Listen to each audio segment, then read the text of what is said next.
Dito guys, habang nagpa-farm ako, unti-unting lumalapit tong si Bea. Di ko sure kung naka-map hack to kasi parang ako'y kanyang nakikita. Tignan nyo, huminto pa, tapos nung prinikilan ko, umalis bigla. Ibig sabihin, alam niyang nandun ako. Anong klaseng pandaraya to? Di ba nga guys, kapag ikaw ay nasa damo, hindi ka makikita kahit na anino. Tapos eto pa, pati yung sniper niya, hindi man lang sumasablay at palaging tumatama. Kaya pagpasok ko pa lang, agad din akong nawawala. Grabe, ngayon lang ako nagkaroon ng kalaban na ganito. Umiyak agad yung mga kakampi ko, sabi hindi maalam yung MM natin, GG na. Syempre, ling ba naman yung kalaban, tapos kahit nasa Tori, ako'y pinapasok. Saan man ako magpunta, inaabot pa rin ng tusok. Kaya nga kung makikita nyo guys, 0-3 na ako, pero last deaths ko na yan. Pag ako nakabalik, seseryosohin ko na ang laban. Pagkabuhay ko, hindi pa sila nag-uuwian. Kung sino mang tamaan nito, tiyak may kalalagyan. Saktong-sakto naman, dalawa ang aking naabutan. Hindi ko na pinakawalan, bagkus akin pa silang tinipihan.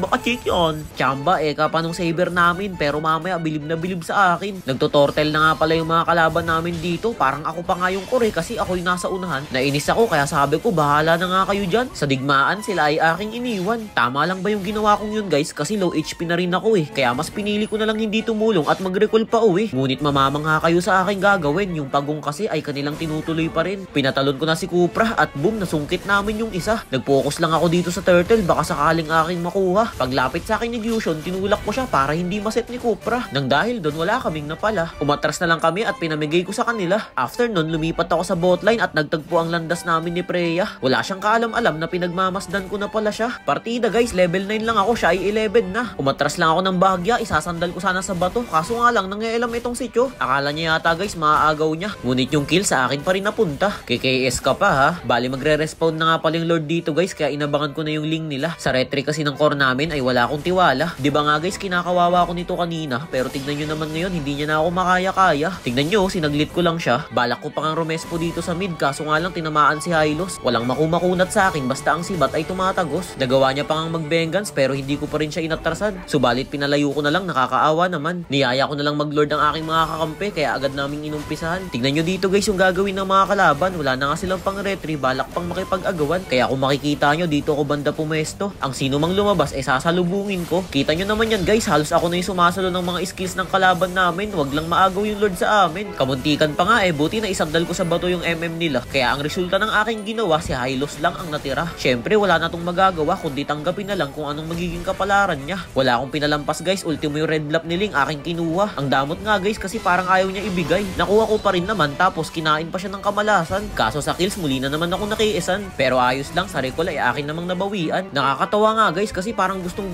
bumawi nitong si Freya. Ang kaso hindi naman siya makalapit sa akin. Pinipilit pa rin kahit anumang kanyang sapitin. Napansin ko dito parang gustong pasukin ni Cupra sa loob ng tore. Nagulat ako, tinuloy niya nga ang paglusob. Mabuti na lang kanyo, malakas ang aking loob kahit hindi na maganda ang aking kutob. Matagumpay ko naman itong nagawa at dalawa pa nga ang aking napataob. Akala nga nila guys katapusan ko na pero isang himala, napunta ako sa bot, sobrang nakakatuwa. Heto nga pala yung part na magmamakaawa sa akin yung mga kalaban namin guys. Napakaganda kasi ng ginawa ko dito. Una, binugaw ko muna sila. Kumagat naman sila sa plano ko at nagtakbuhan isa-isa. Sa paraang iyon, na-corner namin sila dito sa bandang blue bluff. Hindi ako nakakaramdam ng takot guys kasi meron naman akong winchalan. Sa katunayan nga yan, ako yung gustong-gusto nilang unahin. Nanlaki pa nga ang aking mata kasi maya-maya tinalunan ako bigla ng Freya. Siguro utos yun ng kanyang mga kasama na dapat ako muna. Pero hindi sila pinalad. Kung ikukumpara sa akin, masyado pa silang makupad. Ang nangyari pa nga guys, naubos yung aking mga kasama tapos ako lang yung natira. Ngunit sa kabilang banda, na wipe out ko naman sila. Kung kayo siguro guys yung nasa kalagayan ko, siguro tatapusin nyo na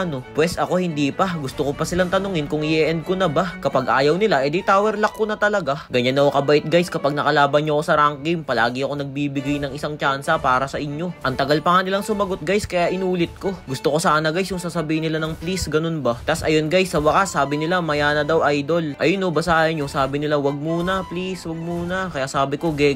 Feeling ko nga nainis sa akin yung mga kasama ko guys kasi gustong gusto na nila manalo kanina pa. Samantalang ako na-enjoy ko pa kaya dapat patagalin pa to. Sabi ko Lord muna tayo. Kapag nakuha natin yan, mahihirapan na silang mag-def sigurado. Pero dapat makipag-contest na sila dito kasi kapag hindi nila yung ginawa, matatalo na sila. Habang kinukuha nga namin to guys, hindi rin maalis sa isip ko ang takot at pangamba na paano na lang kung maagaw nila to at makambak pa kami. Wari ko'y ako na naman ang masisisi. At ayun na nga guys, nang makuha ko na yung Lord, sabi ko panatag na ako na panalo na to. Sabi ko sa mga kakampi, wait na lang natin, matik na to, sure win. Nagchat pa nga ako sa kalaban, sabi ko wala man lang bang thank you, binigyan ko na nga kayo ng tsansa, wala man lang nagpasalamat kahit na isa. Ako pa lang yung nakakagawa ng ganung bagay, yung tipong mapagbigay, kahit sinong manaralo, walang makakapantay. At ayun na nga, isa-isa silang nagpapasalamat sa akin. Sobrang sarap sa damdamin. Kung makikita nyo ako, sumasayaw na ako ngayon ng salamin. Pero bago ang lahat, iniready ko na yung rose gold. Para kung sakaling mawala ang aking imo, maipapalit ko ito. Inuna kong i-push yung nalalabi nilang tore dito sa top. Sa wakas, ang panalo ay amin ng malalasap. Panoorin nyo na lang guys kung paano ko tapusin to. Dito pumesto sa labas para hindi nila ako maabot agad. Pinauna ko ang aking mga kakampi para naman merong tumangke. Excited nga yung parsa kasi nag-ulti naman agad siya. Sa totoo nga lang, hindi na yung kailangan kasi sa akin pa lang sobrang silang nahihirapan. Wala yung mouse cube ko palagi na lang na-open at hindi nababan. Kaya ito ang nangyayari sa kanila, wala na ako dong kasalanan. Grabe, bago matapos yung laban, naka triple kill pa ako. Bawing-bawi ang kabaitang ginawa ko. Sana guys, kapag lumalamang din kayo sa game, marunong kayong magbigay ng tsansa sa kapwa nyo man nararalo. Kasi balang araw, malalagay din kayo sa sitwasyong ganun. Hindi man ngayon, darating din ang tamang panahon. At syempre, aabot din kayo sa stars na ganito kataas. Grabe no, 46 stars na ako. Naabot ko to sa loob lang ng isang linggo. Hala, may lumabas na MVP. Ano kayang ibig sabihin nito?